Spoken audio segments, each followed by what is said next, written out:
Hi everyone, today we are going to build a desktop application using Python and some useful libraries like Tinker and OpenCV. I hope you are going to enjoy it. It's a fun little project. So what is this app about? Well, it's basically a screenshot tool, but not just any screenshot tool. It's focused on taking long screenshots. You know how our phones have that long screenshot feature? I really wanted something like that for desktop. Most of the time when I wanted to capture a full page or long chat, I end up taking multiple screenshots and then using some other software to merge them. And honestly, that's a big pain. Now, just to be clear, the app isn't fully finished yet. That's why we are going to make multiple videos to cover this application and we will build it step by step. This first video is more like an introduction where we set up everything and go through some few core functions. Even if you don't know much about Python or Tinker or OpenCV, don't worry. I will try my best to explain everything as simple as possible in this video. And even if you don't have much experience with these libraries, or the language, I still think this will going to help you to understand how to build a desktop app and how to get started. Also, I really wanted to build this app with all of you, not just by myself. If you have any suggestion, idea, or want to contribute, please feel free to jump in. I will drop the GitHub link in the description, and yes, I would love some help. So let's get started and see how far we can take this. Okay, so let me give you a quick overview of the application, what it does right now, and how far I have come. So currently, we can create a green box to select the area you want to capture. You can drag this green box anywhere on your screen and even resize it however you like. This green box basically represent the area that will be captured in each screenshot.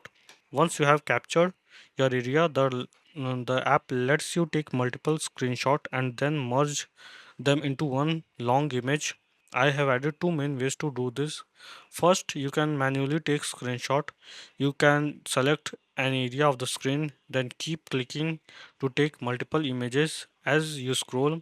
Once you are done, you click the save and finish button and it stitches all the images together into a single long screenshot.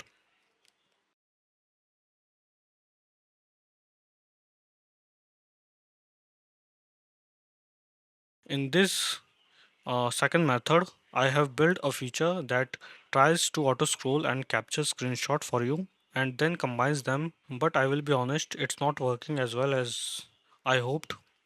I have tried using some other methods like ORB for image matching, but it's still a bit tricky and inconsistent. So, if you have worked with things like ORB before, or if you have a better idea for how to detect scroll and capture clean long screenshots automatically, I would really love to hear your thoughts in the comments. Alright, with all that out of the way, let's get started. Alright, so I hope you already know how to start a Python project, but if not, no worries at all. Let me give you a super quick overview. First, install Python from python.org.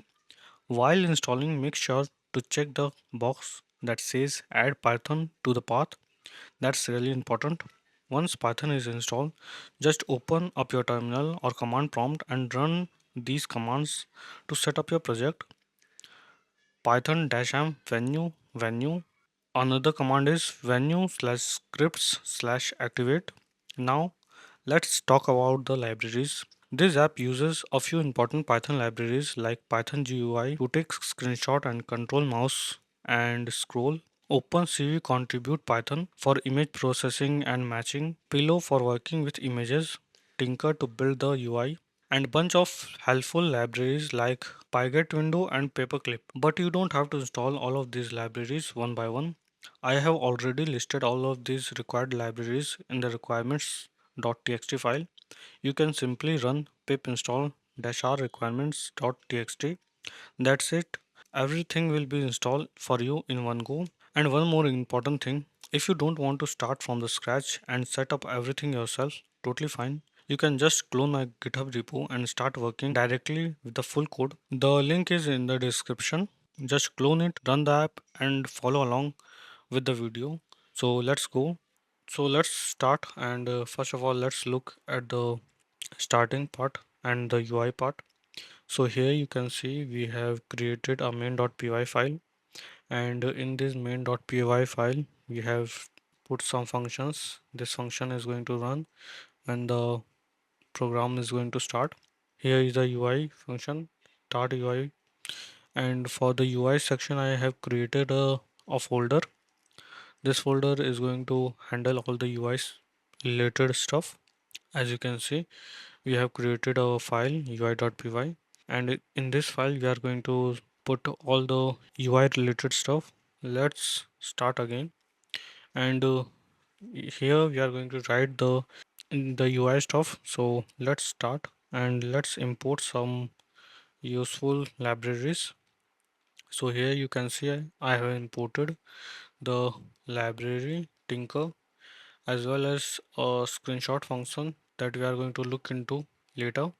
This function is going to handle all the functionalities related to stitching and showing the image, etc. And then we are going to create a UI window. And here you can see we have created a UI start UI function. And in this function, we are going to take the root.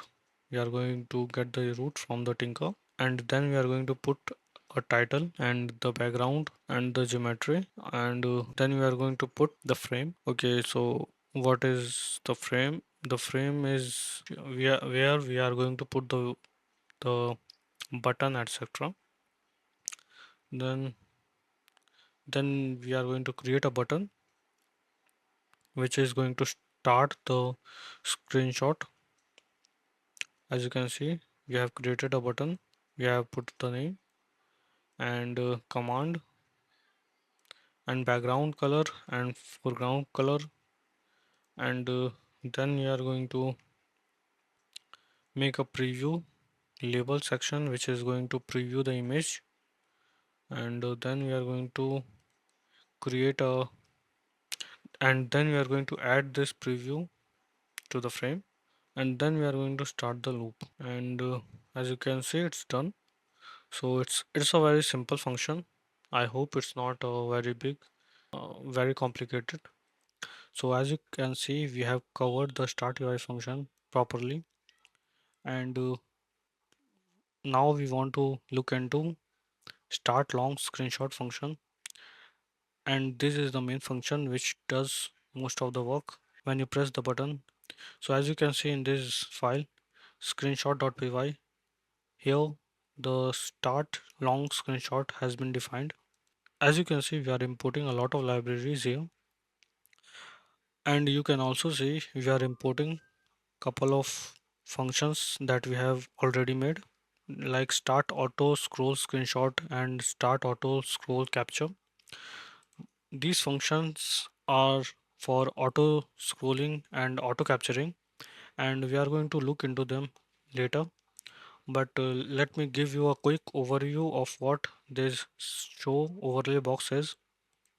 So as you can see, this show overlay box, what it basically does, it creates a transparent green box around the screen uh, to show what section of the screen are going to get captured. Also, you can resize this green overlay box, and you can drag this green overlay box as well. So all of those functionalities are written here. If you want to look into this for more info, you can go through my GitHub. But right now, I'm going to give brief overview of this function. Let's look at how this start long screenshot function work. So here you can see we are using threading dot thread. So as you can see, we are creating a new thread, and this new thread is going to handle a new function. And this basically why we are creating this thread is because we don't want our application to freeze, and application is going to work smoothly. So now let's look into the select area for the long screenshot. Here you can see we are making a global variable long screenshot coordinates, and then we are using this C type to hide the black window which is going to appear. If we are not going to do this, then a black window is going to appear terminal. basically, and then we are creating a screen overlay. This screen overlay is going to help the user to select the area, like it's going to help the user visibly to see a green overlay box. That's the only purpose we are creating this. After that, we are going to use this screen to make a canvas. When user is going to click on the screen, we are going to store their x and y position of the mouse. Then we are going to delete the rectangle if there is a rectangle already exist in the screen, and then we are going to create a new rectangle using the current x and y position, and it's going to be a green rectangle, and then the on release function. So all right, now let's talk about what happens when you finish selecting an area, and that's where this on release function comes in. This function gets triggered the moment you release the mouse button after dragging. That's basically the moment the user says, okay, this is the area that I want to capture. Now when we are dragging the mouse on the screen, we are actually dragging inside a Tinker canvas. So the X and Y value that we get, like where the drag started and where it ended, are all based on the canvas. But here's the problem. If you want to take a real screenshot of the screen using something like PyAutoGUI, we need the actual position on the screen, not just inside the canvas. So we have to convert those canvas coordinates into a real screen coordinates. That's why we use this line. Canvas x equals to screen.wing.info root x. Canvas y equals to screen.winfo root y. This just tell us where is our canvas window actually placed on the screen. So for example, maybe your canvas start at position 100 on your monitor. This line gives us that value. Then to figure out the real position of where the user clicked or released the mouse, we just add the canvas x and canvas y to the click position like this. So now we have got the real screen coordinates for both start and end of the selection. But there is one more thing, we don't know which direction the user dragged. Maybe they dragged top left or to bottom right, or maybe they dragged bottom right to top left. So to be safe, we always take the minimum and maximum of both x and y like this. Long screenshot coordinates equals to min x, min y, max x, max y. This just means give me the top left corner and the bottom right corner no matter how the user dragged. Now we have got the area saved. This is the box we will use later to take the screenshot. Finally, we just hide and destroy the overlay window. As you can see, screen.window, screen.update idle task, then time.sleep 0.2, then screen.destroy.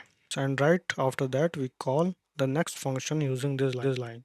This just says the next function, which is root dot after, as you can see, lambda show long screenshot window. This just says okay, the user has selected the area, now let's move on the next step, and that's it. So in short, this function is like a bridge between your visual selection and the actual screen level coordinates. We bind our system mouse events, click to start, drag to draw, and release to finalize. This makes the selection interactive. Finally, we call main loop to start the tinker and wait for the user to make a selection. This keeps the overlay window active until the user finish. And that's it. This is how we create a smooth full screen overlay to let the user select any area for a long screenshot. Alright, so once the user selects the area on the screen, this function pops up a new window called long screenshot capture. The first thing it does is show a semi-transparent overlay using the selected coordinates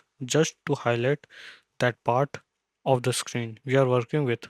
Now inside this window we have a few buttons and feature. First, to capture the current view, when the user clicks capture current view, it hides the overlay for a moment, takes a full screenshot of the screen, and then crops it using the selected coordinates. The cropped part, just the visual section, is stored as one piece of the long screenshot. Then we show the overlay again and update the status below. There is also a start auto scroll button, but right now I am working on it, as you have seen. So this button, this start auto scroll button, what it does is that it captures automatically as we scroll down, and then it merges all the images. Unlike clicking on capture current view, we just use this to scroll down and capture all the content. Now finish and save. Once the user is done capturing all the parts, whether manually or automatically, they click finish and save button. This combines all the captured image vertically into a long image. If some images are narrower, we add black padding to make sure everything lines up cleanly. Then we ask the user where to save the final long screenshot, and then we have to select the folder where we want to save the image and give it a name and click on save. And the last button is undo button. In case they capture something by mistake, it just removes the last image and update the status.